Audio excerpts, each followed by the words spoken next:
लोगों की संवेदना वहां से जुड़ी हुई है और बार बार हम कोशिश करते हैं कि वहां से जो भी संबद्ध लोग हों, अभी हम लोग फिलहाल चूंकि वहां नहीं जा पा रहे हैं, नहीं पहुंच पा रहे हैं, तो वहां की चीजें और वहां की चीजों को हम उभार करके देखने की कोशिश करते हैं। और हम तो सबको मौका देते हैं कि आप अपनी बात बताओ, अपनी बात कहो, लेकिन वहां शायद कुछ ऐसा डर का माहौल बना हुआ है कि तमाम साथी हमारे कहते हैं, अरे बड़ा संवेदनशील है तिवारी जी, अभी इस पर हमसे मत बुलवाइए, ऑनलाइन मत बुलवाइए। इसका मतलब है कि वहां भय का माहौल बहुत भयंकर बना हुआ है और भय के माहौल में तो समाधान नहीं निकल पाता है जब तक हम खुल करके उस पर चर्चा न करें, जब तक हम खुल करके उस पर संवाद न करें। और पत्रकारिता के भी जगत में उससे तो अभी हम रविशंकर जी से उनकी पूरी बात लेंगे। और इस बीच हमारे साथ कोंड्रम ज्ञानेश्वर जी में हमारे साथ जुड़ चुके हैं। आप ऑल इंडिया फॉरवर्ड ब्लॉक के आप सेंट्रल कमेटी के आप मेंबर हैं। हम चाहेंगे कि कोंड्रम ज्ञानेश्वर जी भी और खास करके जहाँ कहा जाता है कुकी है और मैतेई है, और कुकी और मैतेई को आपस में लड़ाकर ही कुछ लोग वहां पर अपना अपना वोट साध रहे हैं। तो इन सारे परिप्रेक्ष्य में और खास करके अभी जो राहुल गांधी की जो तत्काल यात्रा हुई है पूर्वोत्तर भारत में और खास करके मणिपुर में, तो क्या शांति बहाली की संभावना दिखाई पड़ रही है? क्या ऐसा लग रहा है कि वहां शांति बहाल हो सकती है अगर हमारी सरकार चाहे, या अगर सरकार उसकी उपेक्षा भी करती है तो अगर अपोजिशन चाहे, अपोजिशन का मतलब पूरे देश से होता है, पूरा देश अगर चाहे, सारे नागरिकों की मंशा चाहे, तो वहां पर आखिर ये शांति बहाली कब तक कैसे संभव है? ज्ञानेश्वर जी अनम्यूट कर लीजिए, अनम्यूट कर लीजिए। जी जी बोले। नहीं फिर म्यूट हो गए। जी आनंद जी, ये आप लोग अच्छी तरह जानते हैं, ये मणिपुर में ऐसा दंगा पिछले 1 साल के ऊपर, अभी ये 14 महीना हो गया। ये लास्ट पिछले साल 3 तारीख मई को इसको शुरू हो गया। उसी से आज तक लगभग 7,000 लोगों का ये बेघर हो गया। अभी ये रिलीफ के में इसका जीवन अभी गुजर रहा हूँ। ये लगभग 5,000 का ऊपर ये घर जला दिया और लगभग 5,000 के ऊपर से ये हथियार पुलिस का ये सामान घर से ले गया। अभी तक इतने पिछले 14 का नेटवर्क चला गया ज्ञानेश्वर जी का, तो ये संकट वहाँ बरकरार है। अब हम चाहेंगे कि दैनिक पूर्वोत्तर भारत के संपादक ए रविशंकर जी पूरे पूर्वोत्तर भारत के संदर्भ में और खास करके जो राहुल गांधी की नए अवतार के रूप में, प्रतिपक्ष के नेता के रूप में जो इनकी यात्रा हो रही है पूर्वोत्तर भारत में और खास करके मणिपुर में, आप वहाँ पर ये शांति की पुनर्वापसी के प्रयास को आप कैसे देखते हैं? रविशंकर जी अनम्यूट कीजिए, अनम्यूट कर लीजिए, अनम्यूट कर लीजिए। जी सबसे पहली बात तो ये कि मैं बात आगे बढ़ाऊंगा। ताकुनिया ने जो बातें की, चूंकि वो पूर्वोत्तर की बेटी है और पूर्वोत्तर की चीजों को समझती भी रही है। जो चीजें उन्होंने सबसे महत्वपूर्ण बात की कि किसी भी समस्या के समाधान के लिए उसके जड़ तक पहुंचना जरूरी है। और अफसोस ये है कि आज की राजनीति में लोग जड़ तक नहीं पहुंच रहे हैं, फूल और फल को देखकर अपना फैसला या अपनी नीति बनाते रहे। उन्होंने जिक्र किया था कुकी और नागा जो कॉन्फ्लिक्ट हुआ था, मुझे याद है कि वो 90 के बाद शुरू हुआ था और मैं 91-92 में मोरे गया था और अपने साथी टिकेंद्र थे वहां पर, तो उनके साथ ही मैं गया था मोरे। और उस समय कुकी वर्सेस नागा कॉन्फ्लिक्ट धीरे धीरे गर्म हो रहा था, हालांकि सिविल वार नहीं हुआ था। लेकिन मैंने उस समय भी म्यांमार की सीमा में जाकर कुकी जो समूह थे जो लगातार संघर्ष और इसकी बात कर रहे थे, उन लोगों से भी मिला था और नागा लोगों से के साथ भी मिला था। और काफी खून बहे थे उस समय और काफी लोग मारे गए थे। वो मैं ताको के इस बात से मुझे वो सारा सीन याद आ गया कि जब उस समय की क्या स्थिति थी। फिलवक्त ये है कि अभी की स्थिति में अगर बात करें, चूंकि ये 1 घंटे का डिबेट है और इसमें बहुत सारा डिटेल में नहीं जाया जा सकता है, वो ये है कि मणिपुर की समस्या का समाधान अगर करना है तो राजनैतिक पहल के साथ साथ, प्रशासनिक पहल के साथ साथ सामाजिक स्तर पर पहल करने की जरूरत है। पूर्वोत्तर का जो जनजातीय समाज है और हर जनजाति का जो एक नेता होता है, जो सामाजिक नेता होता है, और वो सामाजिक नियम और कायदे में वो प्रमुख, उसको गांव प्रधान भी बोलते हैं, गांव बूढ़ा भी बोलते हैं, अलग अलग जगहों पर अलग अलग चीजें हैं। तो उनका एक अपना महत्व होता है, उनका एक प्रभाव होता है। आज जो मैतेई और कुकी के बीच जो एक खाई सी पैदा हो गई है, एक अविश्वास पैदा हो गया है। आज भी लोग बोलते हैं, प्रधानमंत्री ने भी कह दिया कि शांति लौट आई है, स्कूल कॉलेज लौट चल रहे हैं, ऑफिस में कामकाज हो रहा है। इससे ये शांति नहीं है। ये चूंकि सुरक्षा बल तैनात है और वहां पर इस तरह की चीजें हैं, लोग शरणार्थी शिविरों में फंसे पड़े हुए हैं, सिसक रहे हैं। शरणार्थी शिविर में कोई भी खुश नहीं है।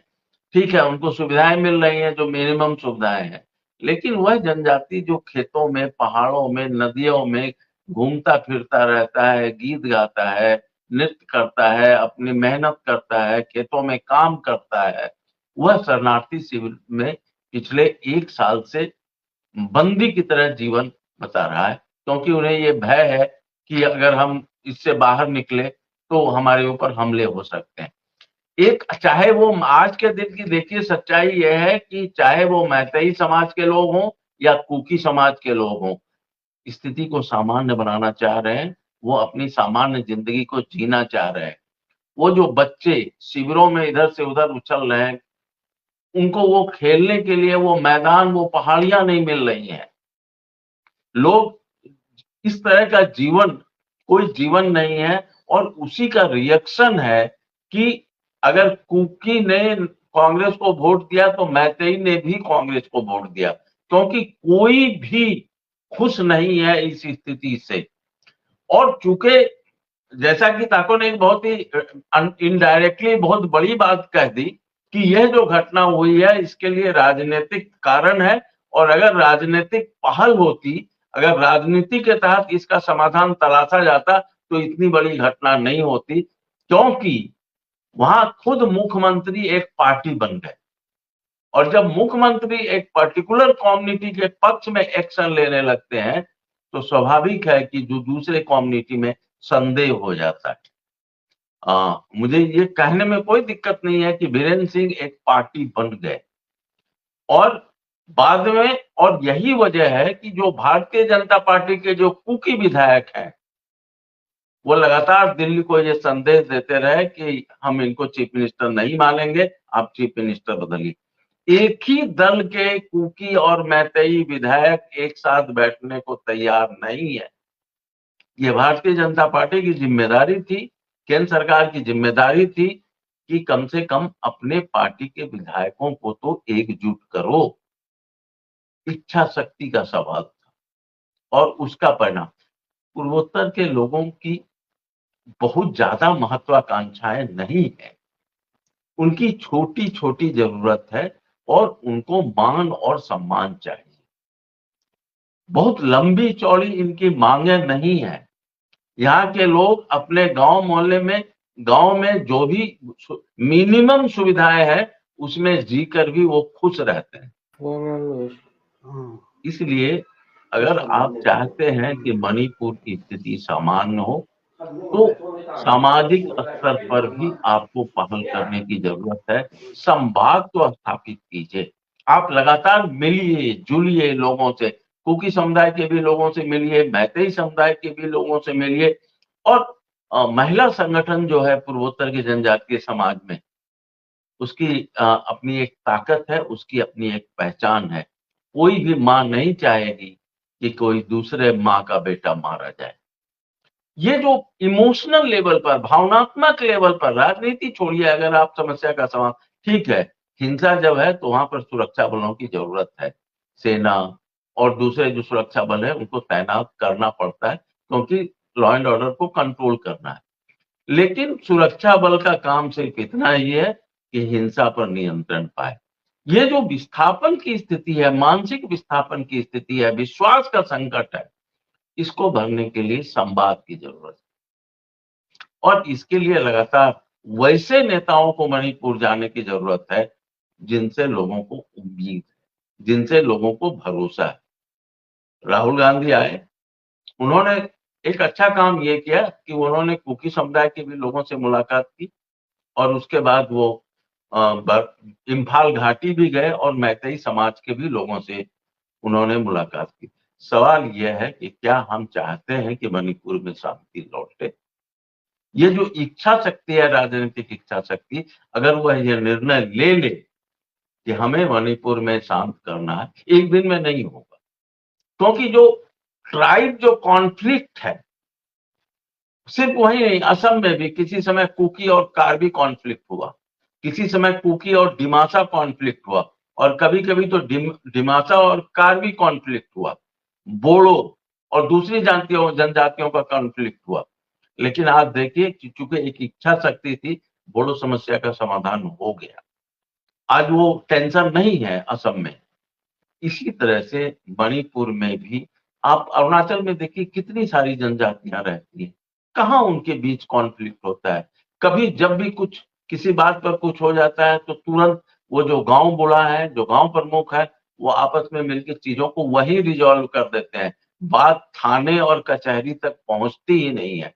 किसी की हिम्मत नहीं है कि अगर गांव बुढ़ा ने कोई जजमेंट दे दिया तो वो उसके खिलाफ थाने में जा सके। ये एक सामाजिक प्रभाव है। तो हमारे पूर्वोत्तर में यह व्यवस्था तो है। पूर्वोत्तर में भले ही पूरे देश में पंचायती या जो समाज का प्रभाव है, समाज प्रभुत्व का प्रभाव है, वो न्यूनतम होता जा रहा, सीमित हो रहा, लेकिन पूर्वोत्तर के जनजातीय समाज में अभी भी, उनको आप कबीला बोल लीजिए, जनजातीय समूह बोल लीजिए, उनका जो प्रमुख होता है, उनका जो मुखिया होता है, उनका जो प्रधान होता है, जो गांव बुढ़ा होता है, आज भी उसका प्रभाव है। तो राज्य सरकार को, केंद्र सरकार को यह जो प्रभाव है पूर्वोत्तर में, यह जो सुविधा उपलब्ध है, इसका भी उपयोग करना चाहिए। आप राजनीतिक पहल कीजिए। निश्चित रूप से राहुल गांधी आए, संसद में यह बात और जोर से उससे उठेगी। संसद में इसके पहले भी मणिपुर के इश्यू पर सवाल उठा रहा, अविश्वास मत भी लाया गया था। लेकिन अगर देश का नेतृत्व नहीं चाहेगा तो संसद में आप लगातार बोल दीजिए। मणिपुर के इनर मणिपुर के सांसद ने जिस ढंग से वह सवाल खड़ा किया संसद में, लोकसभा में, जो अपना भाषण दिया, उस भाषण से देश की जो संवेदनशील जमात है वह पूरी तरह से मणिपुर के साथ जुड़ी हुई है। तो ये सारी चीजें हैं जो करने की जरूरत है, मुझे लगता है।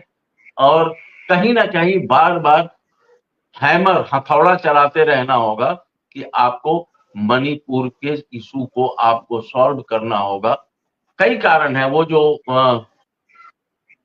काको ने जो कहा कि आर्थिक और सामाजिक कारण है, कई है। वो म्यांमार से घुसपैठ हो रही है, या फिर जो खेती का मामला है, अफीम की खेती का मामला है, और अफीम की खेती का जो एक पॉलिटिकल और इंसर्जेंट ग्रुप, पॉलिटिकल ग्रुप और व्यवसायी, ये सारे लोग मिलकर एक अलग वहां पर नेक्सस चला रहे हैं, वह भी नहीं चाहते हैं। और जो प्रवासी लोग आ रहे हैं, जो कुकी लोग उधर सीमा पार से आ रहे हैं, ये सारी बातें भी है कि उनको हम कैसे रोकें। मैतेई लोगों की जो शंका है, चिंता है कि इतने सारे लोग सीमा पार से आ रहे हैं, वहां नई नई बस्तियां बन रही है और हमें एसटी का भी दर्जा नहीं है, तो वो सारे लोग जो सुविधाएं हैं उसको हासिल कर लेंगे। और उनको, मैतेई लोगों को डराया भी गया कि आप अल्पसंख्यक हो जाओगे, आप किसी काम के नहीं रहोगे। और मैतेई जाति एक बहादुर जाति रही है। आप पूरा इतिहास देख लीजिए, उसने हमेशा संघर्ष किया है। कभी म्यांमार की तरफ से अटैक होता रहा है, अक्सर अटैक होता रहा है, और पूरा का पूरा जो मैतेई समाज है वो लगातार लंबे समय तक अपने अस्तित्व की लड़ाई लड़ता रहा, आपसा के खिलाफ वो लगातार संघर्ष करता रहा। लेकिन वही मणिपुर है जो देश को कितने सारे प्रबुद्ध और ताकतवर खिलाड़ी उसने पैदा करके दिया। वहां की महिला खिलाड़ियों ने पूरे देश का नाम पूरे विश्व में रचा। यह है मणिपुर की ताकत। तो इन सारी चीजों को देखना और समझना होगा, और अगर इस समस्या का आप समाधान चाहते हैं तो निश्चित रूप से आपको जमीनी हकीकत को समझने के लिए, अध्ययन करने के लिए, और अध्ययन करने की भी जरूरत नहीं है, जमीन से जुड़े हुए जो लोग हैं, गांव बूढ़ा है और इस तरह के लोग हैं, उनको बैठा कर आप बात कीजिए ना, समस्या का कौन सी समस्या है जिसका समाधान नहीं होगा।